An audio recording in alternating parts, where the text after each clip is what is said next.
ഓം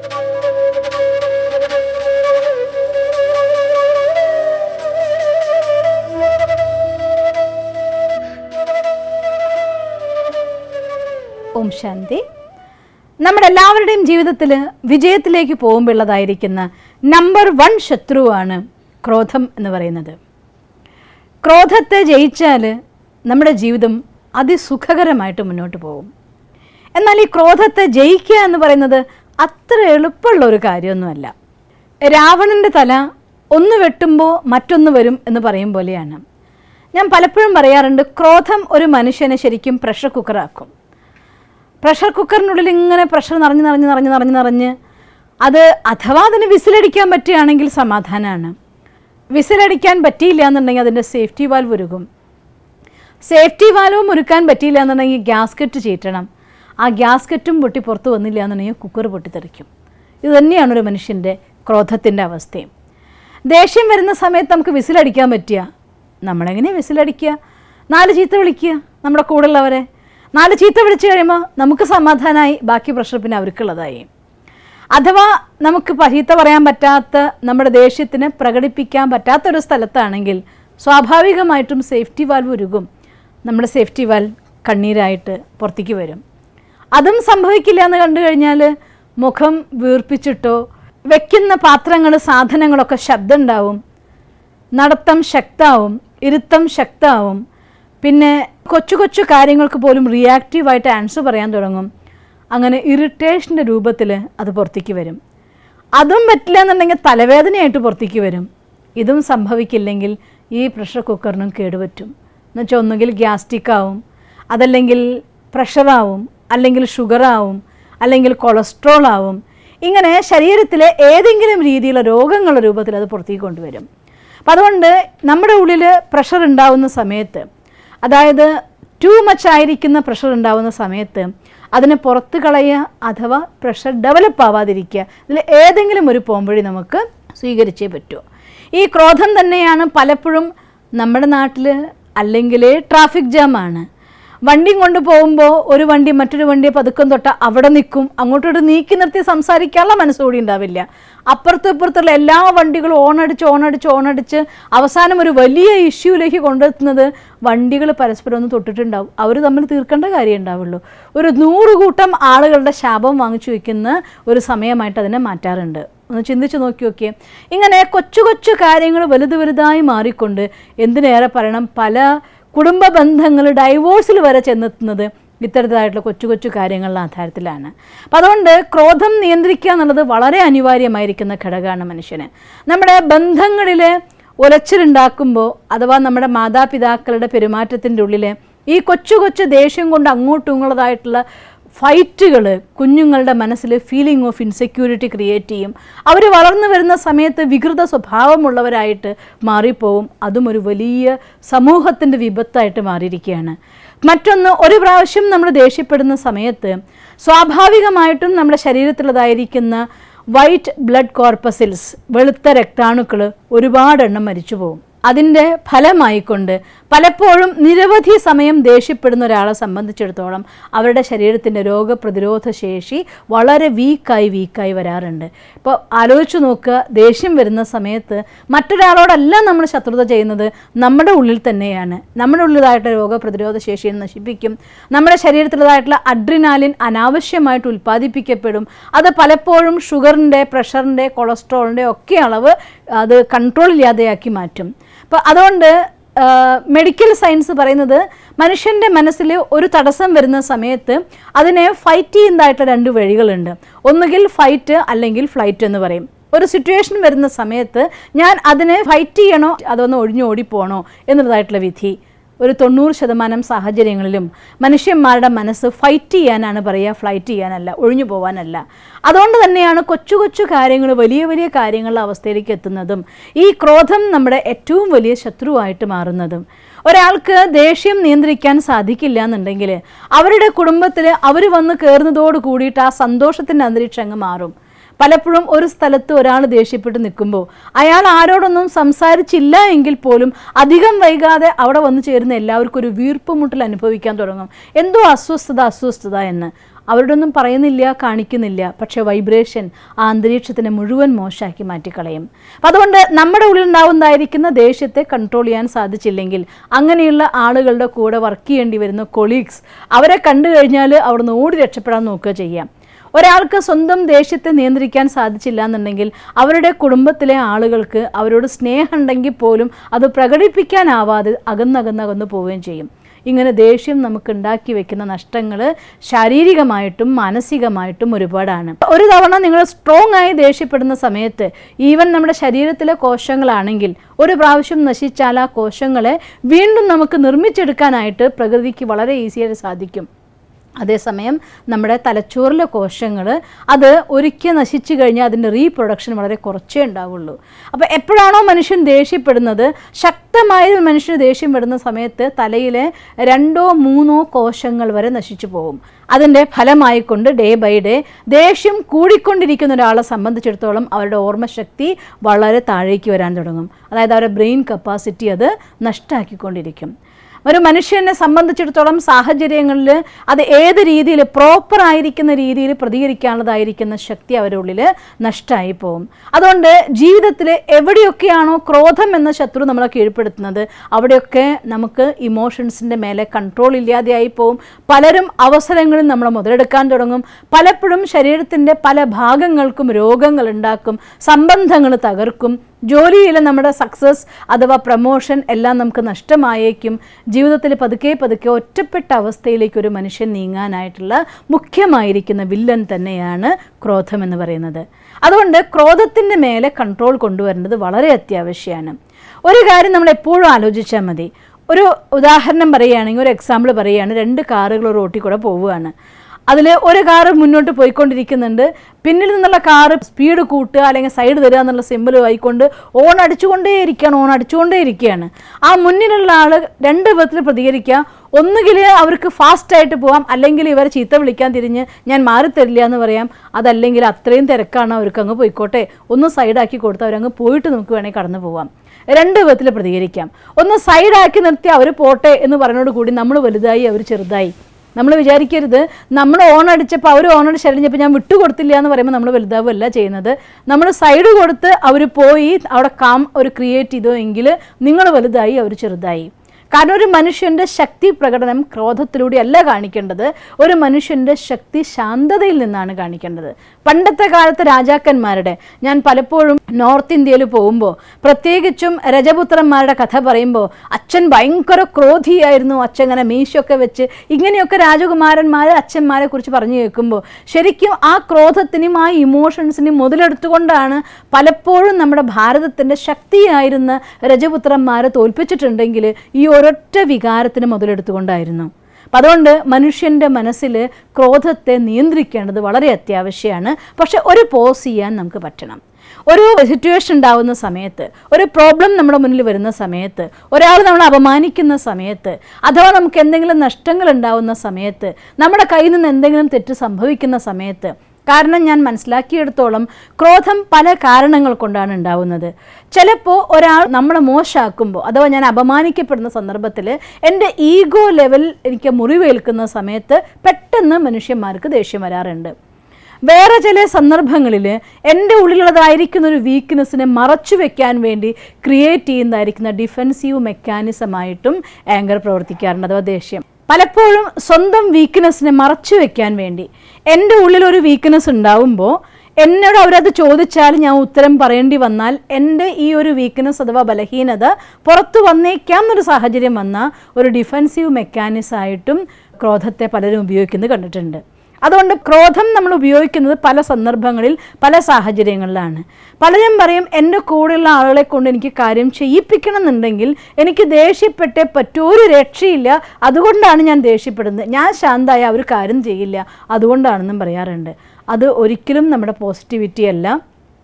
നമുക്ക് നമ്മുടെ കൂടെയുള്ള ആൾക്കാരെ കൊണ്ട് കാര്യങ്ങൾ ചെയ്യിപ്പിക്കാൻ 2 പോംവഴിയുണ്ട്.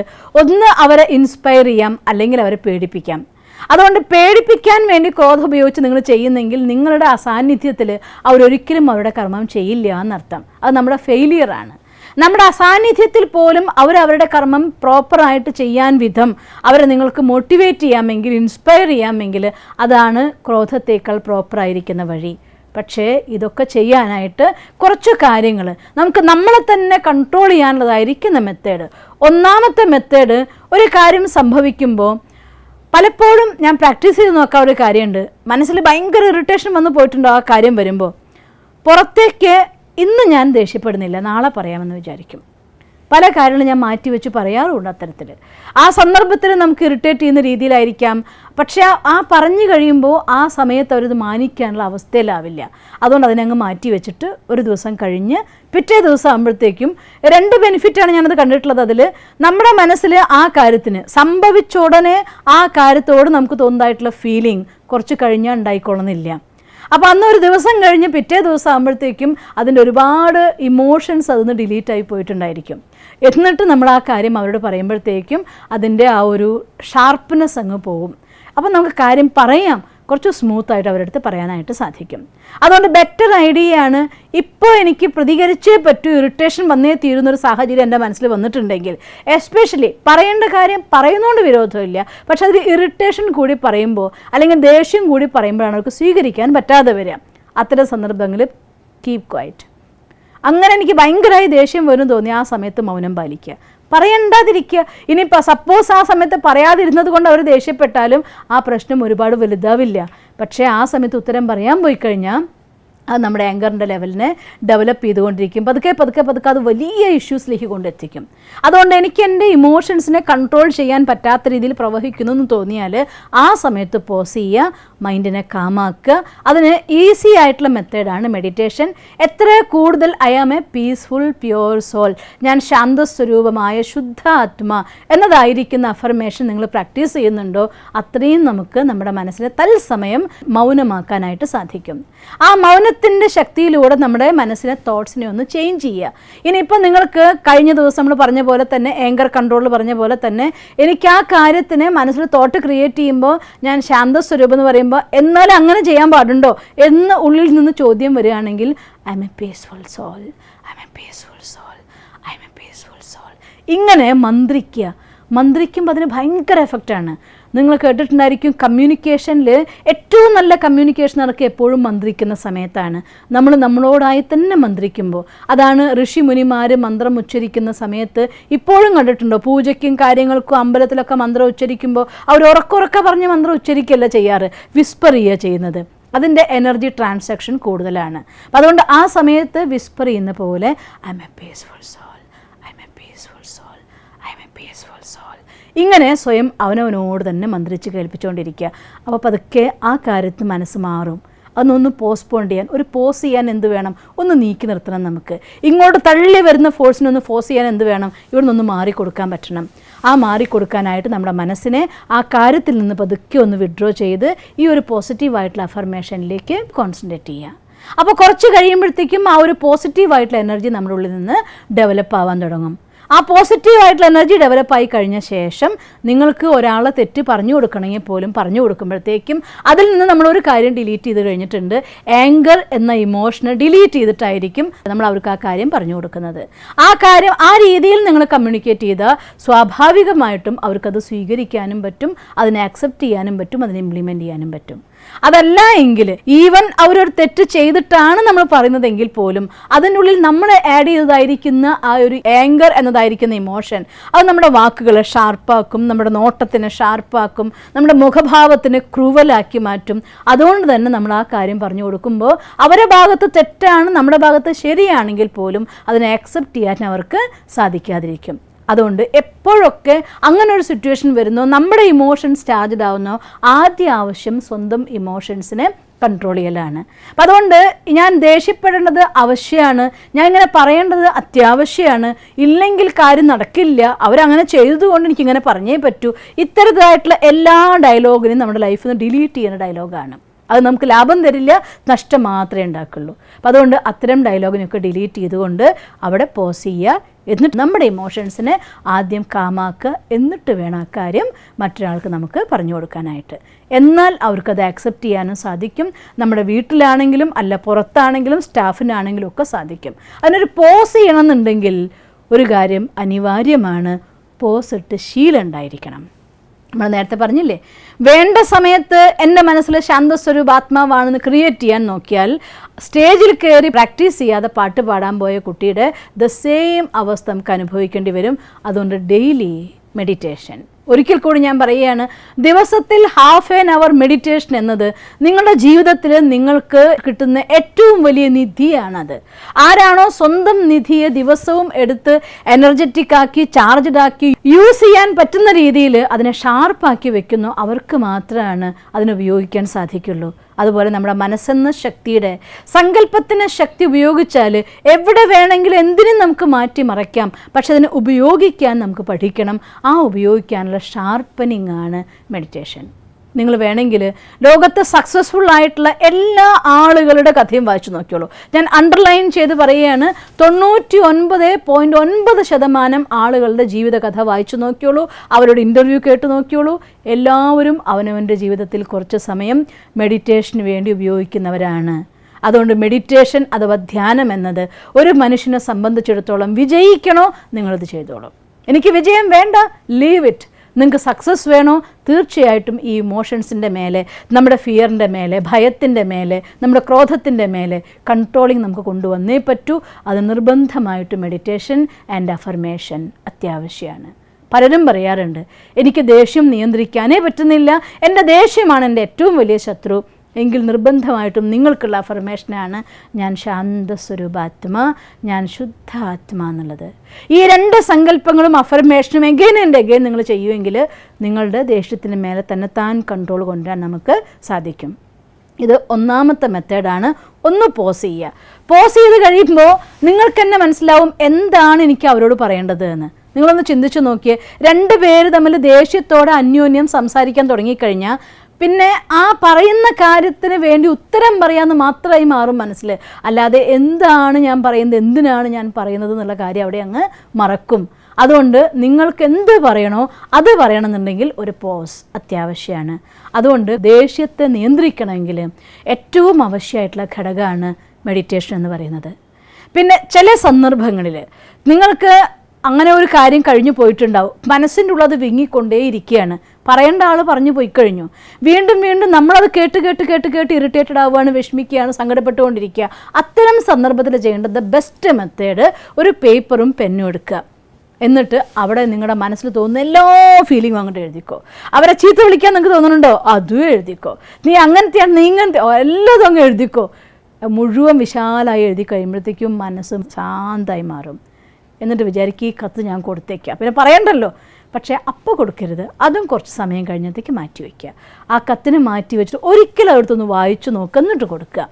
എൻ്റെ അനുഭവത്തിൽ അങ്ങനെ എഴുതിയ ഒരു കത്ത് വീണ്ടും അവർക്ക് കൊടുക്കാൻ വേണ്ടിയിട്ട് വായിച്ചു കഴിഞ്ഞാൽ നമ്മൾ കൊടുക്കില്ല. അയ്യോ ഇങ്ങനെയൊന്നും പറയാൻ പാടില്ല കേട്ടോ എന്ന് നമ്മുടെ ഉള്ളിൽ തന്നെ നമ്മളോട് പറയും. അവിടെ നമ്മുടെ ആ ക്രോധത്തിൻ്റെ അഗ്നി അങ്ങ് കെട്ടുപോകും. അങ്ങനെ ക്രോധം എന്ന കാര്യം ഒരു പ്രാവശ്യം ദേഷ്യപ്പെടും. ഞാൻ പലരും പറഞ്ഞു കേട്ടിട്ടുണ്ട്, നിങ്ങൾക്ക് അങ്ങനെ ദേഷ്യം വരുന്നെങ്കിൽ ദിവസം ഒരു പ്രാവശ്യം ദേഷ്യപ്പെടൂ, 2 പ്രാവശ്യം ദേഷ്യപ്പെടൂ. ഒരിക്കലും നടക്കാത്ത കാര്യമാണ്. ഒരു പ്രാവശ്യം ദേഷ്യപ്പെട്ടു 2 പ്രാവശ്യം ദേഷ്യപ്പെടുന്നുണ്ടെങ്കിൽ സ്വാഭാവികമായിട്ടും ഒരു കാര്യം നിരന്തരം ചെയ്യുമ്പോൾ അത് നമ്മുടെ ബോധ മനസ്സിലും ഉപബോധ മനസ്സിലും കൂടി റെക്കോർഡഡ് ഫയൽ ആവാറേ ഉള്ളൂ. അതിനെ ഡിലീറ്റ് ചെയ്യാൻ നമുക്ക് സാധ്യമല്ല. അതുകൊണ്ട് ഡിലീറ്റ് ചെയ്യണോ ഈ രീതിയിൽ അതിനെ യൂസ് ചെയ്യാതെ മാറ്റിവെക്കാൻ നമുക്ക് സാധിക്കണം. അതുകൊണ്ട് അതിനെ മാറ്റി വയ്ക്കുക, എഴുതി മാറ്റി വയ്ക്കുക. ഇനി അതല്ലാന്നുണ്ടെങ്കിൽ ഇപ്പോൾ ദേഷ്യപ്പെടുന്നില്ല, കുറച്ച് കഴിഞ്ഞിട്ട് ഞാൻ ദേഷ്യപ്പെടാമെന്ന് വിചാരിക്കുക. സ്വയം അവനവനോട് പറയേണ്ടതായിട്ടുള്ള ഓട്ടോ സജഷൻസാണ്. കുറച്ച് കഴിയട്ടെ എന്നിട്ട് ഞാൻ പറയാം, ഇപ്പം പറയുന്നില്ല. അങ്ങനെ നമ്മൾ മാറ്റി വയ്ക്കുമ്പോൾ സ്വാഭാവികമായിക്കൊണ്ട് രണ്ടാമത്തെ പ്രാവശ്യത്തേക്ക് മാറ്റി വെച്ച് അതേ ഇമോഷൻസ് ഉണ്ടാവില്ല. അവിടെയും അതിൻ്റെ ലെവൽ നമുക്ക് കുറയ്ക്കാനായിട്ട് സാധിക്കും. ഇങ്ങനെ ഒന്ന് പോസ്റ്റ്പോൺ ചെയ്യാൻ നമ്മൾ പഠിക്കണം. മറ്റൊന്ന് ലെറ്റർ എഴുതി വെച്ചിട്ട് മാറ്റിക്കളയാൻ നമ്മൾ പഠിക്കണം. ഒരു പോസ് ചെയ്യാൻ ശ്രമിക്കണം. എന്നാൽ നമുക്ക് ആ പോസ് ഇട്ടാൽ നമുക്ക് ചിന്തിക്കാൻ പറ്റും, എന്താണിപ്പോൾ ആക്ച്വലി ഞാൻ പറയേണ്ടത്, എന്താണിപ്പോൾ ആക്ച്വലി നടക്കുന്നതായിട്ടുള്ള കാര്യം എന്ന്. നിങ്ങൾക്ക് ആ കാര്യത്തെ ഒരു ഡിറ്റാച്ച്ഡ് ഒബ്സർവറെ പോലെ, ഒരു നിരീക്ഷകനെ പോലെ ആ കാര്യം കാണാൻ നമുക്ക് സാധിക്കും. അവിടെ ഏത് അളവിൽ എങ്ങനെ പറയണോ ആ അളവിൽ അതുപോലെ പറയാനുള്ളതായിരിക്കുന്ന ഊർജം നമ്മുടെ ഉള്ളിൽ, വിവേകം നമ്മുടെ ഉണർന്നു വരും. അവിടെ ഈസി ആയിരിക്കും നമുക്ക് ഹാൻഡിൽ ചെയ്യാനായിട്ട്. അതുകൊണ്ട് ഇത് പറ്റണം. പിന്നെ അങ്ങനെ ചിന്തിച്ച് നോക്കുമ്പോൾ പലപ്പോഴും ഈ കാര്യത്തിന് പ്രതികരിക്കാൻ പോണ്ട എന്ന് നമ്മുടെ മനസ്സ് പറഞ്ഞു കളയും. മൂവ് ഓൺ ചെയ്യുക. ഇവിടെ ഒരു ഏറ്റുമുട്ടൽ വേണ്ട, ഒരു സംഘർഷം വേണ്ട. ഇത് പറഞ്ഞ് അവർ ഇറിറ്റേറ്റഡ് ആവും, പിന്നെ ഞാൻ ഉത്തരം പറയേണ്ടി വരും. അതിനേക്കാൾ നല്ലത് ഇത് പറയണ്ട, ഇവിടെ നിന്ന് മാറിപ്പോയിക്കോ എന്ന് നമ്മുടെ മനസ്സ് പറയും. അതുകൊണ്ട് ഒന്നാമത്തെ ടെക്നിക്ക് നമ്മൾ യൂസ് ചെയ്യുന്നത് ഒന്ന് പോസ് ചെയ്യുക. എന്നിട്ട് ഒന്നുകിൽ അതിനെ പോസ്റ്റ്പോണ്ട് ചെയ്യുക, അതല്ലാന്നുണ്ടെങ്കിൽ കുറച്ച് സമയം കഴിഞ്ഞിട്ട് നമുക്ക് ഉപയോഗിക്കാമെന്ന് പറയുക, അല്ലെങ്കിൽ ഇന്നത്തെ നാളത്തേക്ക് പറ്റുമെങ്കിൽ നാളത്തേക്ക് മാറ്റി വയ്ക്കുക. അതല്ലെങ്കിൽ ഇത് ചിന്തിച്ച് കഴിയുമ്പോൾ ആക്ച്വൽ ഏത് ലെവലിൽ, കാരണം ഞാൻ അരിസ്റ്റോട്ടലിൻ്റെ വാക്ക് ഓർമ്മിക്കും. അരിസ്റ്റോട്ടിൽ പറയുന്നു, ദേഷ്യപ്പെടാൻ ആർക്കും പറ്റും, ആരോട് ഏതളവിൽ എങ്ങനെ സംസാരിക്കണം, ആക്ട് ചെയ്യണം, അതുപോലെ ആക്ട് ചെയ്യാനാണ് ബുദ്ധിമുട്ട് എന്ന്. തീർച്ചയായിട്ടും നമുക്ക് ഏതളവിൽ ആരോട് സംസാരിക്കണോ ആ പോസ് ഇടുകയാണെങ്കിൽ നിങ്ങളെ കൊണ്ട് സാധിക്കും. അതല്ലെങ്കിൽ പലപ്പോഴും അങ്ങനെയുള്ളൊരു സിറ്റുവേഷൻ ഒന്ന് പോസ് ചെയ്തിട്ട് രണ്ടാമത് ചിന്തിക്കുമ്പോൾ മനസ്സ് പറയാറത് മൂവ് ഓൺ ചെയ്യൂ, ഇവിടുന്ന് ഫ്ലൈറ്റ് എന്നാണ് പറയാറ്. വേണ്ട, ഒരു സംഘർഷം ഒഴിവാക്കുന്നതാണ് എപ്പോഴും നല്ലത് എന്ന് പറയും. കാരണം പലപ്പോഴും ആ സംഘർഷം മാറ്റിവെച്ച, എൻ്റെ അനുഭവത്തിൽ പലപ്പോഴും അത്തരത്തിൽ ഇപ്പം പറയേണ്ടെന്ന് പറഞ്ഞ് മാറ്റിവെച്ച കാര്യമുണ്ടല്ലോ, പിന്നെ അതിൻ്റെ ബാക്കി സൈഡ് കൊണ്ട് അറിഞ്ഞു വരുമ്പോൾ അപ്പം എങ്ങാൻ ഞാൻ പറഞ്ഞിരുന്നുവെങ്കിൽ ഇത്രയും വലിയ നഷ്ടം എനിക്ക് സംഭവിക്കുമായിരുന്നുവല്ലോ എന്ന് വരുന്ന സാഹചര്യങ്ങൾ വരെ എൻ്റെ ജീവിതത്തിൽ ഉണ്ടായിട്ടുണ്ട്. അതുകൊണ്ട് മാറ്റിവെച്ചു എന്നത് നമ്മുടെ ബലഹീനതയല്ല, നിങ്ങൾക്ക് മാറ്റിവെക്കാൻ സാധിക്കുന്നു എന്നുള്ളത് നമ്മുടെ ഇമോഷൻസിൻ്റെ മേലെ, എൻ്റെ ഫീലിങ്സിൻ്റെ മേലെ എനിക്ക് കൺട്രോൾ ചെയ്യാൻ സാധിക്കുന്നു എന്നുള്ളത് എൻ്റെ ശക്തിയാണ്, അല്ലാതെ ബലഹീനതയല്ല. അതുകൊണ്ട് അവിടുന്ന് മൂവ് ഓൺ ചെയ്യാനായിട്ട് നമ്മൾ ശ്രമിക്കണം. പിന്നെ പലപ്പോഴും ദേഷ്യം വരുന്നതിൻ്റെ ഘടകം, ഒന്നുകിൽ നമ്മുടെ മനസ്സിൽ കുറേ വിഷമങ്ങൾ അടിച്ചമർത്തി വയ്ക്കുമ്പോൾ, എനിക്ക് നടക്കാത്ത കുറേ സങ്കടങ്ങളുണ്ടെങ്കിൽ, എത്ര കാര്യങ്ങൾ എൻ്റെ മനസ്സിൽ മോഹഭംഗങ്ങളായിക്കൊണ്ടോ അല്ലെങ്കിൽ സങ്കടങ്ങളായിക്കൊണ്ടോ ഞാൻ ഒതുക്കി വെച്ചിട്ടുണ്ടോ, അതൊക്കെ സമയം വരുമ്പോൾ ഇറിറ്റേഷനും ദേഷ്യവുമായിട്ട് പുറത്തേക്ക് വന്നിരിക്കും. അതുകൊണ്ട് ആദ്യത്തെ എൻ്റെ ഇമോഷൻസിനെ കൺട്രോൾ ചെയ്യണമെന്നുണ്ടെങ്കിൽ എൻ്റെ മനസ്സിൻ്റെ ഉള്ളിൽ നിന്നതായിട്ടുള്ള നെഗറ്റീവായിരിക്കുന്ന ഫയലിനെയൊക്കെ ഒഴിവാക്കണം. അതിനുള്ളൊരു ട്രെയിനിങ് തന്നെ നമ്മൾ ചെയ്യാൻ പോകുന്നുണ്ട്. കഴിഞ്ഞൊരു ദിവസം നമ്മൾ ചെയ്തിട്ടുണ്ട്. എങ്ങനെയാണ് നമ്മുടെ മനസ്സിൻ്റെ ഉള്ളിൽ നിന്ന് ആ നെഗറ്റീവായിരിക്കുന്ന ഫയലുകൾ ഡിലീറ്റ് ചെയ്യേണ്ടതെന്നുള്ളത്. ആ ടെക്നിക്ക് ഉപയോഗിച്ചിട്ട് നമ്മുടെ ബാല്യകാല സ്മൃതിയാണെങ്കിലും ഇപ്പോൾ പ്രസൻറ്റിൽ നടന്നുകൊണ്ടിരിക്കുന്ന ഡേ ടു ഡേ ലൈഫിൽ നമ്മുടെ മെമ്മറീസിലാണെങ്കിലും നെഗറ്റീവ് എന്തൊക്കെയുണ്ടോ അതൊക്കെ ഡിലീറ്റ് ചെയ്യുക. കാരണം നമുക്കറിയാലോ, ഒരു ചീഞ്ഞ് നാറുന്ന ഒരു തക്കാളി, ഒരു കൂട്ടം തക്കാളിയുടെ കൂട്ടത്തിൽ ഇരിക്കുന്നുണ്ടെങ്കിൽ 1 കിലോ തക്കാളിയിൽ ഒരു തക്കാളി ചീഞ്ഞത് വെച്ച് നിങ്ങൾ 4 ദിവസം കഴിഞ്ഞ് നോക്കിയാൽ ആ മുഴുവൻ തക്കാളിയും കെട്ടുപോയിട്ടുണ്ടാവും. കാരണം ആ ചീഞ്ഞത് മറ്റുള്ളതിനെ വളരെ വേഗം ചീച്ചു കളയും. അപ്പം എൻ്റെ മനസ്സിൻ്റെ ഉള്ളിൽ ഒരു ഇറിറ്റേഷൻ്റെ, വിഷമത്തിൻ്റെ, സങ്കടത്തിൻ്റെ, അപമാനിതരായതിൻ്റെ എന്ത് ഫീലിംഗ് ആണെങ്കിലും ഒരു നെഗറ്റീവ് ഫീലിംഗ് ഇവിടെ എടുത്തു വെച്ചിട്ടുണ്ട് എങ്കിൽ അതധികം വൈകാതെ മറ്റെല്ലാത്തിലേക്കും അത് സ്പ്രെഡ് ചെയ്യുകയും ചെയ്യും. നമ്മുടെ പേഴ്സണാലിറ്റീനെ റിയാക്റ്റീവ് പേഴ്സണാലിറ്റിയാക്കി മാറ്റുകയും ചെയ്യും. അതുകൊണ്ട് എന്ത് കാരണം കൊണ്ട് നോ ക്വസ്റ്റ്യൻ, ആരെന്നോട് ചെയ്തതിൻ്റെ റിസൾട്ടായിട്ട് നോ ക്വസ്റ്റ്യൻ, അതെവിടെ നിന്നുണ്ടായി നോ ക്വസ്റ്റ്യൻ, ഇവിടെ ഇരിക്കുന്ന സ്ഥലം എങ്ങനെ കേടാക്കുന്നുണ്ട്, that is the most important. അതുകൊണ്ട് എൻ്റെ ഉള്ളിൽ നിന്ന് ഇത്തരം നെഗറ്റീവ് ഫീലിങ്സിനെ ഡിലീറ്റ് ചെയ്യുക എന്നുള്ളത് എൻ്റെ ദേഷ്യത്തിനെ നിയന്ത്രിക്കാൻ എനിക്ക് ഒന്നാമത് വേണ്ട ഘടകമാണ്. രണ്ടാമത് കണ്ടിട്ടുള്ളത്, ടു മച്ച് ഹെക്റ്റിക് ആകുമ്പോൾ, ചെയ്യേണ്ടതിനേക്കാൾ ഒരുപാട് കാര്യങ്ങൾ കൂടുതലായി കഴിയുമ്പോൾ മനസ്സിന് ഒന്നിൽ നിന്ന് മറ്റൊന്നിലേക്ക് പ്രോപ്പറായിട്ട് നീങ്ങാനുള്ള ചാൻസ് പോലും കിട്ടാണ്ടാവുന്ന കെയോസ്, കൂടിക്കൊഴഞ്ഞ അവസ്ഥ, അവിടെ നിന്നും മനുഷ്യന് ദേഷ്യം ഉണ്ടാവാറുണ്ട്. അതില്ലാതിരിക്കാൻ വേണ്ടി ഡെയിലി ആക്ഷന് പ്ലാൻ ചെയ്യുക. നിങ്ങൾക്ക് ഒരുപാട് കാര്യം ഓർക്കാനുണ്ടോ എങ്കിൽ ഒരു നോട്ട് പാഡ് വെക്കുക, എന്നിട്ട് എഴുതിയിട്ട് ഓർത്തെടുത്ത് കാര്യങ്ങൾ ചെയ്യുക. എന്നാലും മനസ്സിനെ ജാം ആവാൻ സമ്മതിക്കാതെ ഫ്രീ ആക്കുക. പിന്നെ ഒരു സിറ്റുവേഷൻ കണ്ട് ഉറക്കൊഴിയേണ്ടി വരുമ്പോൾ പ്രോപ്പറായിട്ടുള്ള സ്ലീപ്പ് നമുക്കൊരു മനുഷ്യന് അത്യാവശ്യമാണ്. മിനിമം 4 മണിക്കൂർ ഉറക്കം, മാക്സിമം 6 മണിക്കൂർ ഉറക്കം. അങ്ങനെ ആ ഉറക്കം നമുക്ക് പ്രോപ്പറായിട്ട് കിട്ടിയിട്ടില്ല എന്നുണ്ടെങ്കിൽ തലയിൽ ഒരു ഡ്രൗസ്നെസ് ഇങ്ങനെ നമുക്ക് ഫീൽ ചെയ്യും. നമ്മുടെ ബോഡി ഫ്രഷ് ആയിരിക്കില്ലല്ലോ. അപ്പോൾ ആ ഡ്രൗസ്നെസ് ഫീൽ ചെയ്യുമ്പോൾ ഒരു കാര്യം ചെയ്യാനുള്ളതിൻ്റെ ക്ഷമത കുറയുന്ന മാത്രമല്ല, അതിന് വേണ്ടതായിട്ടുള്ള ടൈം കൂടുകയും ചെയ്യും. അതുകൊണ്ടാണ് എപ്പോഴെങ്കിലും നമുക്ക് ടു മച്ച് ടയേർഡായി തോന്നുന്ന സമയത്ത് പകലാണെങ്കിൽ ഒരു പവർ സ്നേപ്പെങ്കിലും എടുത്തിരിക്കണം എന്ന് പറയുന്നതിൻ്റെ കാരണം അതാണ്. അതുകൊണ്ട് പ്രോപ്പറായിട്ട് ഉറക്കില്ല എന്നുണ്ടെങ്കിൽ അത് നമുക്ക് വല്ലാതെ നമ്മുടെ മനസ്സിനെ ഡിസ്റ്റർബ് ചെയ്യും, ശരീരത്തിലെ ഹെൽത്തിനെ വീക്കാക്കും, നമുക്ക് പ്രോപ്പറായിട്ട് കോൺസെൻട്രേറ്റ് ചെയ്യാൻ പറ്റില്ല, ബ്രെയിനിന് വേണ്ട രീതിയിൽ അതിനെ ഫങ്ഷൻ ചെയ്യാൻ സാധ്യമല്ല. അങ്ങനെ വരുമ്പോൾ വല്ലാതെ ഇറിറ്റേറ്റഡ് ആവുന്നൊരവസ്ഥ, അത് പതുക്കെ ദേഷ്യത്തിലേക്ക് കൊണ്ടെത്തിക്കും. ഇങ്ങനെയുള്ള അവസ്ഥയൊക്കെ ഉണ്ടാവാറുണ്ട്. അതുകൊണ്ട് ചെക്ക് ചെയ്യണം എൻ്റെ ഉറക്കം എവിടെയാണ് കുറയുന്നത്. മനസ്സിലാക്കിയെടുത്തോളം 4 മണിക്കൂർ മുതൽ 6 മണിക്കൂർ വരെ ഉറങ്ങാനുള്ള സമയം എത്ര തിരക്ക് പിടിച്ച ജീവിതത്തിലും മനുഷ്യന്മാർക്ക് കിട്ടുന്നുണ്ട്. പക്ഷേ ഇന്നത്തെ ലോകത്തെ ഏറ്റവും വലിയ വില്ലൻ ആരാണെന്നറിയോ? ഉറങ്ങാൻ കിടക്കുമ്പോൾ കയ്യിൽ മൊബൈലും പിടിച്ചാണ് കിടക്കുക. ഒരു വീഡിയോ കണ്ടു, രണ്ടാമത്തെ വീഡിയോ കണ്ടു, ആ മൊബൈലിനകത്തായിരിക്കുന്ന ബ്ലൂ ലൈറ്റ് ഉണ്ടല്ലോ, ബാക്ക്ഗ്രൗണ്ടിൽ നിന്ന് വരുന്നതായിട്ടുള്ള, നമ്മളിതൊക്കെ എൻ്റെ സ്ക്രീനിൽ ബ്ലൂ അല്ല ഓറഞ്ചാണ്, പക്ഷെ അതിൽ നിന്ന് നമുക്ക് കാഴ്ച തരുന്ന സമയത്ത് ഓട്ടോമാറ്റിക് പ്രൊഡ്യൂസ് ചെയ്യുന്നൊരു ബ്ലൂ ലൈറ്റ് ഉണ്ട്. അത് നമ്മുടെ കണ്ണിലെ ഉറക്കത്തിന് നഷ്ടപ്പെടുത്തും. നിങ്ങൾ വേണമെങ്കിൽ ചെക്ക് ചെയ്ത് നോക്കിക്കോ. ഉറക്കം വന്ന് കണ്ണ് തൂങ്ങിയിട്ടാണ് നിങ്ങൾ കിടക്കുന്നതെങ്കിലും ആ സമയത്ത് ഒരു വീഡിയോ കാണാൻ തുടങ്ങിയാൽ കണ്ണ് പകുതി തുറക്കാൻ പറ്റാതെ വലിച്ചു പിടിച്ച് കാണുമായിരിക്കും. എന്നാലും നമ്മൾ ഉറങ്ങുകയല്ല ചെയ്യുക, ആ വീഡിയോ നമ്മളങ്ങനെ വലിച്ചു കൊണ്ടുപോകും.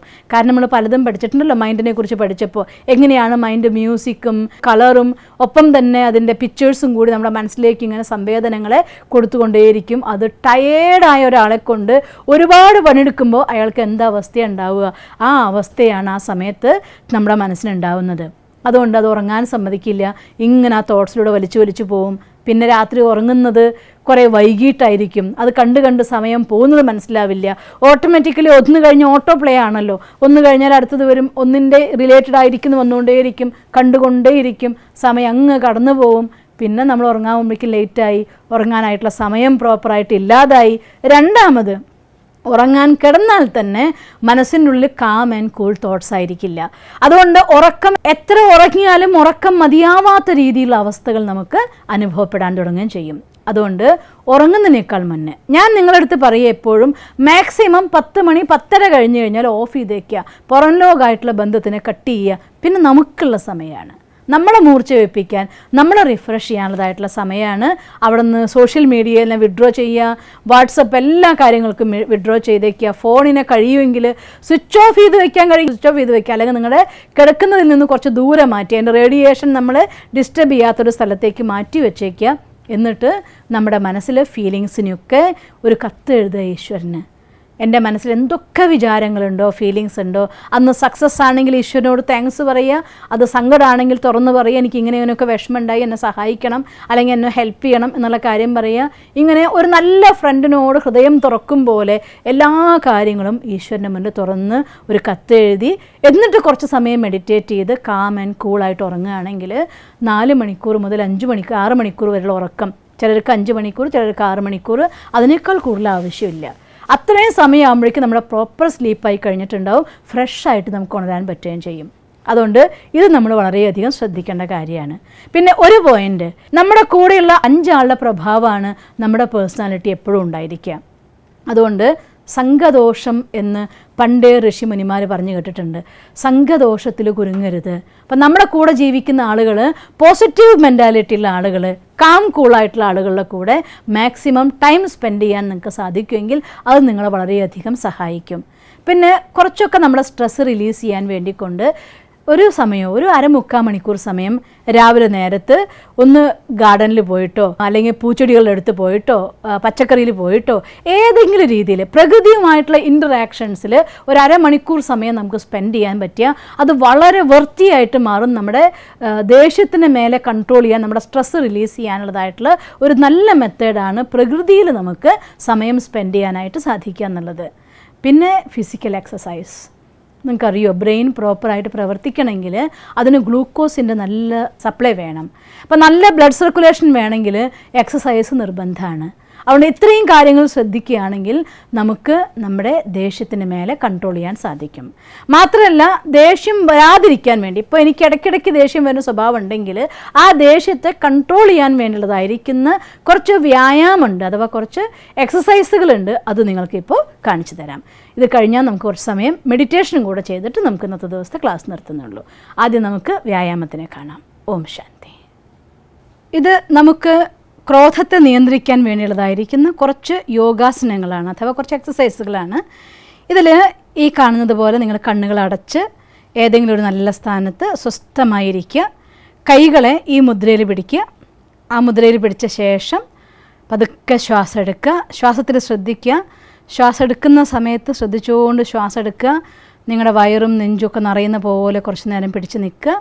അത് കഴിഞ്ഞാൽ പിന്നെ പതുക്കെ ശ്വാസത്തിനെ പുറത്തേക്ക് അയക്കുക. ഇത് 1 2 3 4 5 6 7 8 9 10. ഇത് ചെയ്യുന്ന സമയത്ത് നിങ്ങൾക്ക് അഥവാ ഇത്തരത്തിൽ ചമ്രം പണിഞ്ഞിരിക്കാൻ സാധിക്കില്ലെങ്കിൽ ഒരു കസേരയിൽ ഇരുന്നിട്ട് വേണമെങ്കിലും ചെയ്യാം. പക്ഷേ നട്ടിൽ നിവർന്നിരിക്കുന്ന പോസ്റ്റിൽ തന്നെ ചെയ്യണം. കണ്ണുകളടച്ച് കൈകളെ ഈ മുദ്രയിൽ തന്നെ വെച്ചിട്ടാണ് ചെയ്യേണ്ടത്. ഇനി മറ്റൊന്ന് ഭസ്ത്രിക പ്രാണായാമം. അത് നമ്മൾ ആങ്കർ കൺട്രോളിന് വേണ്ടി ഉപയോഗിക്കുന്ന രീതിയിൽ ഒരു സ്പെഷ്യലായിട്ടുള്ളൊരു രീതി. നമ്മുടെ എനർജൈസ് ചെയ്യുകയും ചെയ്യും, നമ്മളുള്ളതായിട്ടുള്ള ആ ഒരു നെഗറ്റീവ് ഫീലിങ്സിനെ കളയുകയും ചെയ്യാൻ പറ്റും. ഇത് ചെയ്യുന്ന സമയത്ത് ഒപ്പത്തിനൊപ്പം നമ്മൾ ശ്വാസം ഉള്ളിലേക്ക് വലിക്കുന്ന സമയത്ത് വളരെ കൂളായിട്ടുള്ള എനർജി വലിക്കുന്നതായിട്ടും പുറത്തേക്ക് പോകുന്ന സമയത്ത് ഉള്ളിലെല്ലാ ദേഷ്യവും പുറത്ത് പോകുന്നതായിട്ടും ഫീൽ ചെയ്യുക. എല്ലാ നെഗറ്റീവ് ഫീലിങ്സും പോയതായിട്ട് വിചാരിച്ചുകൊണ്ട് ശ്വാസം എടുക്കുമ്പോൾ വളരെ കൂളായിട്ടുള്ള വൈബ്രേഷൻ എടുക്കുക. പുറത്തേക്ക് പോകുന്ന സമയത്ത് എല്ലാ ഹോട്ട് വൈബ്രേഷനായിട്ട് പുറത്ത് പോകുന്നത് ഫീൽ ചെയ്തുകൊണ്ട് ചെയ്യണം. ഈ പൊസിഷനിൽ ആദ്യം ഇരിക്കുക. നിങ്ങളുടെ കണ്ണുകളെ അടയ്ക്കുക. അത് കഴിഞ്ഞ ശേഷം 2 കൈകളെ മുഷ്ടി ചുരുട്ടി പതുക്കെ ബോഡി ലെവലിലേക്ക് കൊണ്ടുവരിക. ശ്വാസം എടുത്തുകൊണ്ട് ഉയർത്തുക. കൈയിനെ മേലേക്ക് മാക്സിമം മേലേക്ക് ഉയർത്തുക. ശക്തമായിട്ട് ശ്വാസം വിട്ടുകൊണ്ട് താഴ്ത്തുക. റിപ്പീറ്റ്.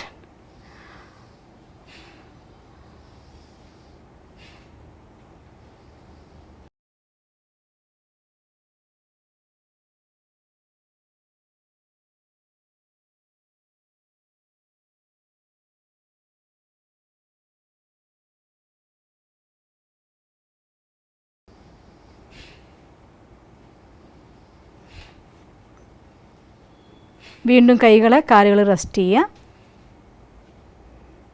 കണ്ണ് തുറന്ന് റിലാക്സ് ചെയ്യുക. ഈ എക്സസൈസ് നമ്മൾ ചെയ്യുന്നത് പ്രത്യേകിച്ചും നമുക്ക് ദേഷ്യം വരുന്ന സമയത്ത് നമ്മുടെ കഴുത്തിലെ മസിൽസൊക്കെ വരിഞ്ഞു മുറുകും. അത് പലപ്പോഴും നമുക്ക് പിന്നീട് സ്പോണ്ടിലോസിസ് ഒക്കെ ഉണ്ടാക്കും.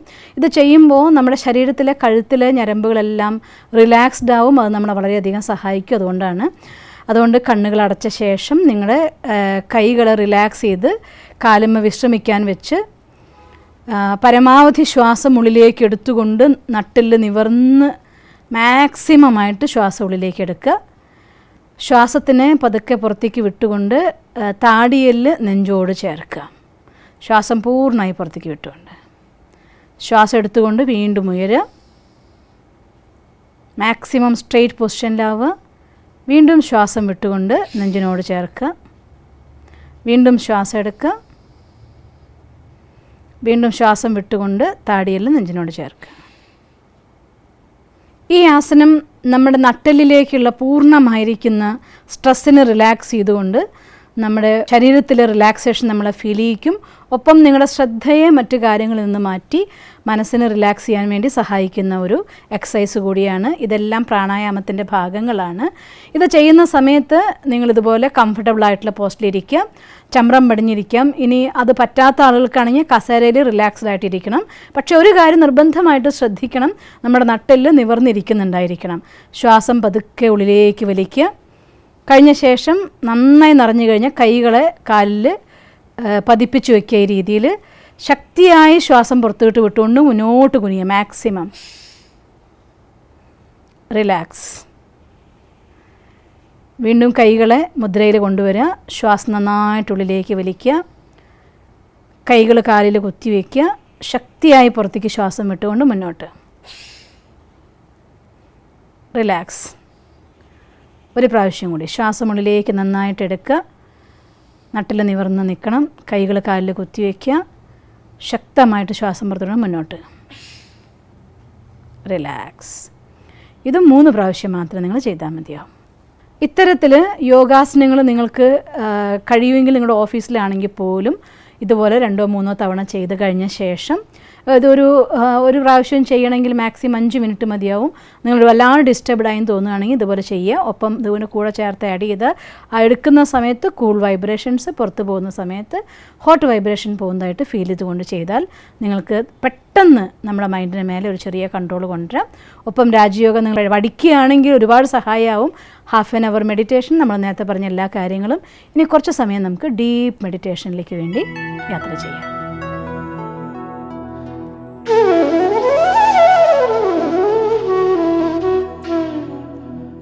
ഓം ശാന്തി. നമ്മുടെ മെഡിറ്റേഷൻ സെഷൻ ആരംഭിക്കുകയാണ്. പുറമെ നിന്നുള്ളതായ ശബ്ദങ്ങളൊന്നും ഏൽക്കാത്ത, എത്തിച്ചേരാത്ത സുന്ദരമായ ശാന്തമായ മുറിയിൽ കസേരയിലോ അഥവാ സുഖാസനത്തിലോ ഇരുന്നാലും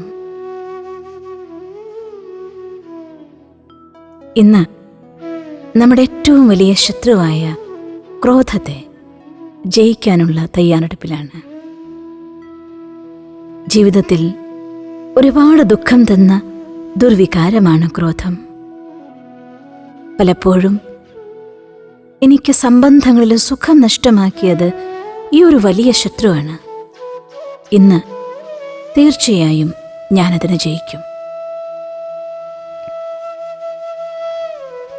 ഈശ്വരൻ്റെ ശക്തിയെ എന്നിലേക്ക് ആവാഹിച്ചുകൊണ്ട് എൻ്റെ ബലഹീനതയായിരിക്കുന്ന ക്രോധത്തെ ഞാൻ തീർച്ചയായും ജയിക്കുന്നതാണ്. ക്രോധത്തെ ജയിക്കാനുള്ള ശക്തിയാണ് അതിമധുരമായ ശാന്തി. യഥാർത്ഥത്തിൽ ഞാൻ ശാന്തി സ്വരൂപമാണ്. ശാന്തി പുറമെ എവിടെയും അലഞ്ഞു നടക്കേണ്ട ഒന്നല്ല, കാട്ടിൽ നിന്നോ മേട്ടിൽ നിന്നോ ലഭിക്കുന്ന ഒന്നല്ല. അതെൻ്റെ അന്തരാത്മാവിൽ ഉറങ്ങിക്കിടക്കുന്ന സുന്ദരമായ അനുഭൂതിയാണ്, എൻ്റെ സ്വന്തം ഗുണമാണ്. ഞാൻ സ്വയം ശാന്ത സ്വരൂപമാണ്. ശാന്തിയുടെ നക്ഷത്രമാണ്.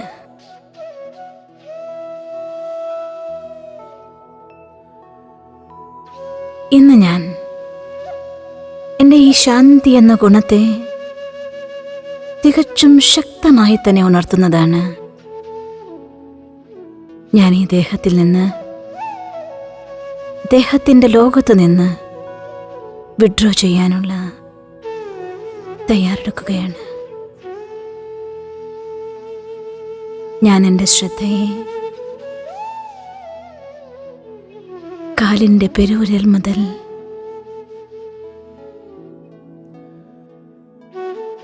ശരീരത്തിൻ്റെ എല്ലാ ഭാഗങ്ങളിലൂടെയും മനസ്സുകൊണ്ട് സ്പർശിച്ച് കടന്നു പോവുകയാണ്. പാദങ്ങളും കാലുകളും അരവരെയുള്ള ഭാഗവും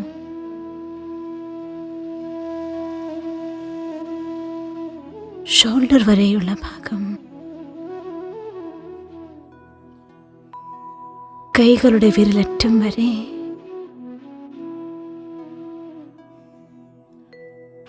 കഴുത്ത്,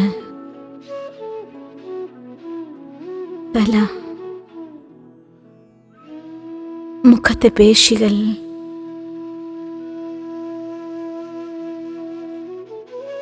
ഇപ്പോഴെൻ്റെ ശരീരം തികച്ചും റിലാക്സ്ഡായ മോഡിലാണ്. എല്ലാ കർമ്മേന്ദ്രിയങ്ങളും ശാന്തമായിരിക്കുന്നു.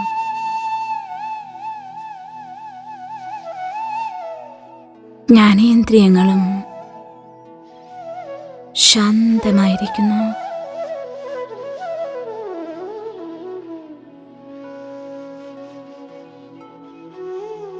എൻ്റെ ശ്രദ്ധയെ ശ്വാസഗതിയിലേക്ക് കൊണ്ടുവരുന്നു.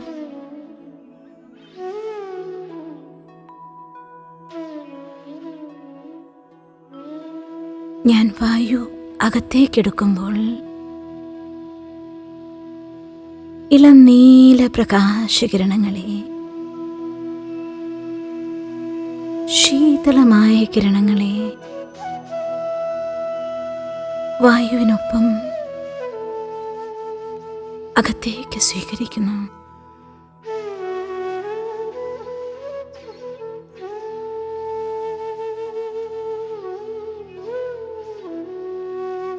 ഇളം നീല പ്രകാശകിരണങ്ങൾ എൻ്റെ ശരീരത്തിലെ ഓരോ കോശങ്ങളിൽ പോലും നിറഞ്ഞ് പ്രവഹിച്ചു വർദ്ധിച്ചുകൊണ്ടേയിരിക്കുന്നു.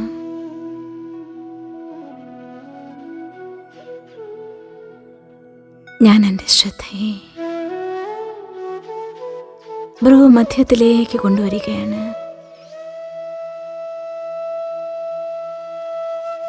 ഒരിളം നീല നക്ഷത്രമായി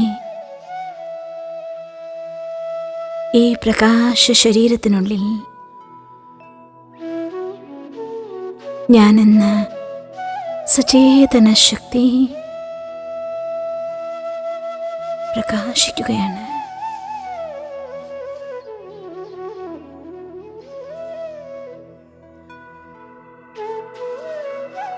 ഇപ്പോൾ ഞാൻ തികച്ചും ശാന്ത അവസ്ഥയിലാണ്.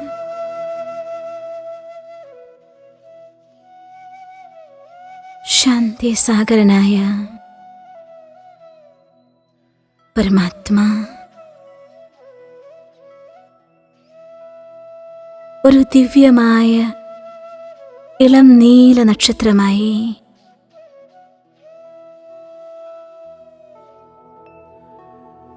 എൻ്റെ തലയുടെ 2 അടി മുകളിലായി പ്രത്യക്ഷനായിരിക്കുന്നു.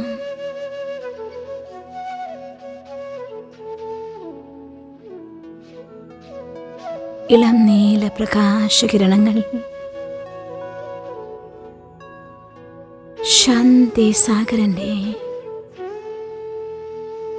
ശീതളമായ ശാന്തിയുടെ കിരണങ്ങൾ എന്നിൽ നിറയുന്നു. ഞാൻ ശാന്തസ്വരൂപമാകുന്നു.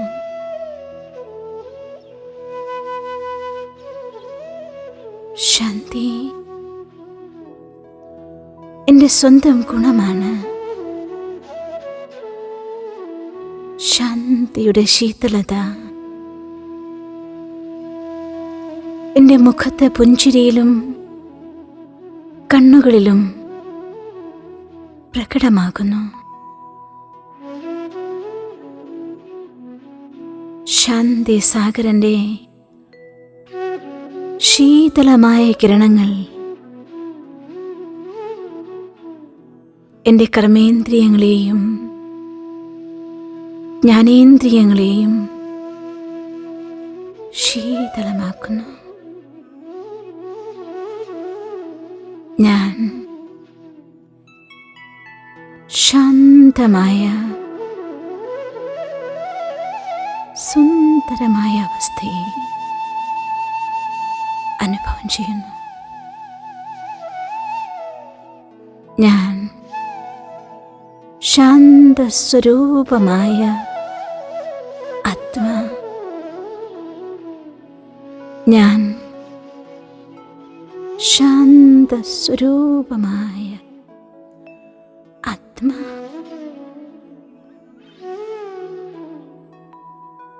ശാന്തിയുടെ ഇളം നീല പ്രകാശകിരണങ്ങൾ ശീതളമായ പ്രവാഹമായി എൻ്റെ മനസ്സിനെയും ശരീരത്തിനെയും ശാന്തവും ശീതളവുമാക്കുന്നു. ഞാൻ ശാന്തസ്വരൂപമായ ആത്മാ. എൻ്റെ വ്യക്തിത്വം ശാന്തിയിൽ ഉറച്ചതാണ്. ശാന്തി എൻ്റെ യഥാർത്ഥമായ ശക്തിയാണ്. ഇന്നത്തെ ദിവസം എന്തു തന്നെ സംഭവങ്ങളുണ്ടായാലും അപ്പോഴെല്ലാം ഇത് ഓർമ്മിക്കണം. ഇളം നീല പ്രകാശകിരണങ്ങൾ ചുറ്റും പ്രഭാമണ്ഡലം തീർത്ത ശാന്തിയുടെ വ്യക്തിത്വമാണ് ഞാൻ. ശാന്തി എൻ്റെ സ്വന്തമാണ്. എൻ്റെ സ്വന്തമായ ശാന്തിയെ എന്നിൽ നിന്ന് കളയാൻ ആർക്കും സാധ്യമല്ല. എന്തു തന്നെ പ്രകോപിപ്പിക്കുന്ന സാഹചര്യങ്ങളുണ്ടാകുമ്പോഴും ഞാൻ ശാന്തസ്വരൂപാത്മ. എൻ്റെ ശാന്തി ആർക്കും കളയാനാവില്ല. ഞാൻ കാമാണ്, ഞാൻ കൂളാണ്. I'm okay, I'm cool, I'm calm, ഞാൻ ഓക്കെ എന്ന് വീണ്ടും വീണ്ടും ഓർമ്മിപ്പിച്ചുകൊണ്ടിരിക്കണം. ഇന്നത്തെ ദിവസം നമുക്കതിനു വേണ്ടി മാറ്റിവെക്കണം. ഇത് ഇന്ന് മാത്രമല്ല, എപ്പോഴെല്ലാം നിങ്ങൾക്ക് ദേഷ്യം വരുന്ന സാഹചര്യം ഉണ്ടാവുന്നു, അപ്പോഴെല്ലാം ഓർമ്മിക്കണം, തീർച്ചയായിട്ടും നിങ്ങളൊരു പീസ്ഫുൾ, പ്യുവർ, ബ്ലിസ്ഫുൾ സോളാകട്ടെ. All the best. Thank U.